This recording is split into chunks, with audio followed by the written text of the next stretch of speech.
मैं इस वक्त अपने ऑफिस की छत पे खड़ा हूँ और ये वो सोलर पैनल्स हैं जो घर पे लगे हुए थे। ये 11 साल पहले परचेज़ किए गए थे और छोटे साइज़ के पैनल्स हैं। ये जो पहले 4 पैनल्स हैं ये 100 वाट वाले हैं। ये दूसरे 4 पैनल्स जो हैं ये तकरीबन 200 वाट का एक पैनल है और ये जो तीसरे 4 पैनल है ये 275 टू 75 वाट का एक पैनल है। तो ये सारे मिला के चूँकि थोड़ा सा इनमें वोल्टेज और करंट का भी डिफरेंस है, तो इन सारों को मैंने पैरेलल में कनेक्ट किया हुआ है। पैरेलल में कनेक्ट करना इसलिए ज़रूरी होता है क्योंकि ये जो छोटा इन्वर्टर मैंने इसके साथ लगाया हुआ है उसके अंदर वोल्टेज रेंज ज़्यादा नहीं है। अगर तो वोल्टेज रेंज ज़्यादा होती तो मैं सारों को सीरियल में कन्वर्ट कर देता, लगा देता, तो उससे वो फिर वोल्टेज ज़्यादा हो जाते हैं सीरियल में लगाने से और वो फिर आसानी हो जानी थी। पैरेलल का कनेक्शन थोड़ा सा ट्रिकी होता है, तो ट्रिकी तो नहीं होता लेकिन उसमें तारें ज़रा ज़्यादा यूज़ हो जाती हैं। पैरेलल में कनेक्ट करने के बाद और जो डिफरेंस है उनको वोल्टेज का और एम्पेयर्स का इन पैनल्स में अकाउंट फॉर करने के बाद ये तकरीबन 1600 या 1700 वाट जो है पावर जनरेट कर रहे हैं। इस पावर को मैंने फीड किया है फिर 1.6 किलो वाट का जो इन्वर्टर है प्राइमेक्स का, वो भी मैं आपको दिखाता हूँ। ये प्राइमेक्स का PV2400 प्लस इन्वर्टर है जो मैंने चंद दिन पहले लिया था। इसको मैंने फिट कर लिया है, सोलर से जो तारें आ रही हैं वो भी लगाई हैं। अभी ये देख रही हैं, अब ये टेम्परेरी सा बंदोबस्त है। उसकी वजह ये है कि इसको मैं जो पाइप लगा हुआ है उसके अंदर से ला नहीं सका था, उसमें कोई ऑब्स्ट्रक्शन थी। मैंने अपने इलेक्ट्रीशियन को बुलाया, वो करेगा। तो अभी मैंने सोलर पैनल की तारें डायरेक्ट लगा दी हैं।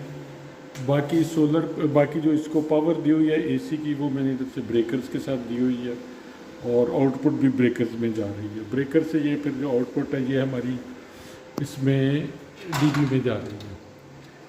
और इस वक्त इस के ऊपर ग्राउंड फ्लोर पे एक कंप्यूटर चल रहा है, कुछ 4 लाइटें चल रही हैं और एक पंखा चल रहा है, और इस फ्लोर पे भी एक पंखा चल रहा है। 2 छोटी बैटरियां लगी हुई हैं और इसके साथ मैंने एक डिजिटल मीटर लगाया हुआ है बैटरी के वोल्टेज देखने के लिए।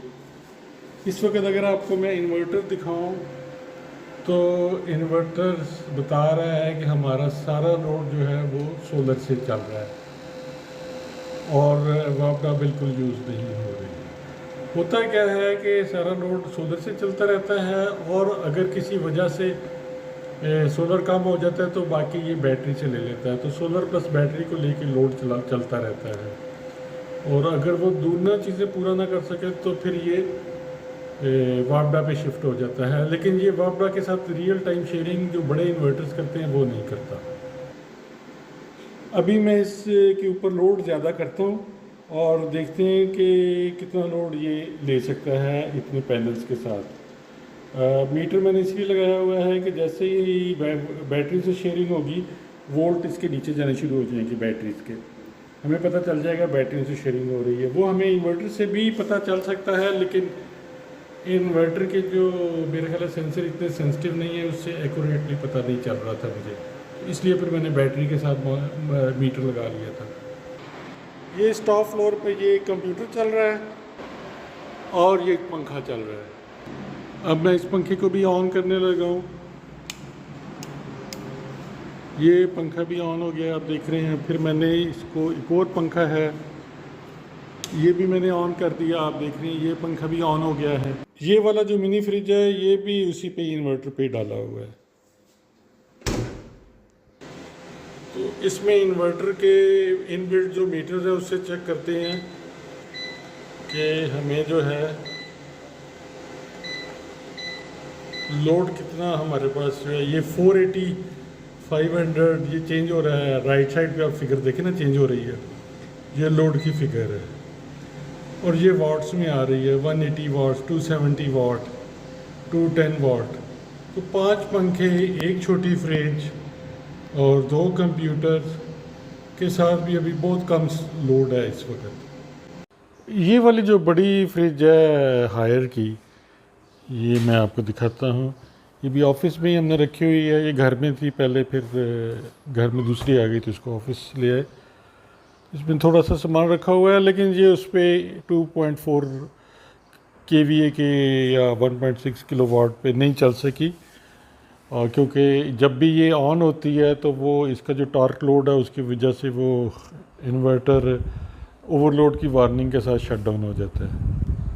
इस सेटअप की कॉस्ट की बात करें तो इन्वर्टर मैंने 43,000 का ख़रीदा था, और सेम इन्वर्टर जो है सोलर मैक्स में भी अवेलेबल है और इन्वरेक्स में भी अवेलेबल है। उनकी प्राइसेस थोड़ी सी ज़्यादा हैं, लेकिन मेरा ख्याल है कि ये सेम बोर्ड यूज़ करते हैं वो दोनों भी, तो इसलिए आप बेशक प्राइमैक्स ले लें, और या आपको सोलर मैक्स पे या इन्वरेक्स पे ट्रस्ट है तो वो आप ले सकते हैं। प्राइमैक्स का जो इन्वर्टर है ये मैंने आइडियल सोलर की हार रोड वाली आउटलेट से 43,000 का ख़रीदा था। मैंने सोलर मैक्स का जो सेम इन्वर्टर है सेम साइज़ का उसका भी पता किया था। वो पंजाब सोलर वालों ने पहले मुझे 55,000 प्राइस बताई, फिर 50,000 बताई थी।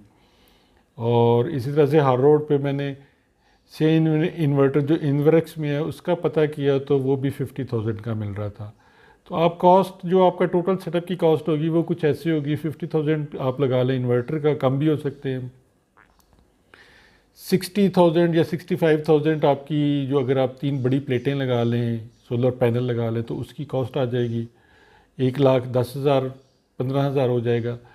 और आप अगर 30,000 की 2 छोटी लेड एसिड बैटरियाँ अगर आप लगा लेते हैं तो ये 1,40,45,000 रुपये तक आ जाएगा। और फिर कुछ केबल्स का ख़र्चा होगा, कुछ ब्रेकर्स का ख़र्चा होगा, वो ये 1,50,000-60,000 रुपये में एक 10 मरले के घर का तकरीबन सारा लोड ये उठा लेता है, जिसमें एक छोटी फ्रिज भी शामिल है, सारी लाइटें आप शामिल कर लें, 2-3 कंप्यूटर शामिल कर लें, 6-7 पंखे शामिल कर लें, एक छोटी एलईडी भी, बड़ी एलईडी मैंने चला के नहीं देखी, वो शामिल कर लें, तो आपका डे टाइम का सारा लोड जो है वो इसके ऊपर चल सकता है।